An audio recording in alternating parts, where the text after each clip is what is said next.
இந்த தலித் மக்கள், மிகவும் பிற்படுத்தப்பட்ட மக்கள், பிரைவேட் இப்பதான் வந்தது. 1980க்கு பிறகுதான் தனியார் பள்ளிக்கூடங்கள் வந்தது. ஒரு நடுத்தர வர்க்கம் உருவாகி இன்னைக்கு யார் வேண்டுமானாலும் கல்வி கூடங்கள் நடத்தலாம், யார் வேண்டுமானாலும் கல்வியை நீங்கள் பெறலாம் என்கின்ற ஒரு நிலை. இது ஒரு வெறும் 45 ஆண்டுகால வரலாறு. ஆனால் அதற்கு முன்பு கல்வியை சேவையாக மட்டும் வாழ்க்கை முழுவதுமே இந்த கல்விக்காக அர்ப்பணித்து எத்தனை எத்தனை எத்தனை ஆயிரம் அருட்சகோதரர்கள், அருட்சகோதரியர்கள், அர்ப்பணிப்புள்ள மக்கள், அவர்களினுடைய அந்த அர்ப்பணத்தில் தானே இன்றைக்கு தமிழகம் மனித வளர்ச்சி குறியீடுகளில் இவ்வளவு உயர்ந்து நிற்கிறது. எனவே கிறிஸ்தவர்கள் கல்வி பணியை செய்தார்கள் என்று மட்டுமல்ல, இங்கு ஒரு சமூக நீதி அரசியல் உருவாவதற்கும், சமூக நீதி ஒரு சூழமைவு உருவாவதற்கும் கிறிஸ்தவத்தினுடைய பங்களிப்பு சாமானியப்பட்டது அல்ல. இதை அங்கு செய்துவிடக்கூடாது, அங்கு செய்துவிடக்கூடாது.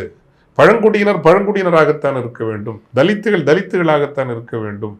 அப்படி என்கிற அந்த உயர் சாதிய சனாதன வன்மம் தான் இந்த தாக்குதல்களுக்கெல்லாம் ஒரு வழி வகை செய்கிறது.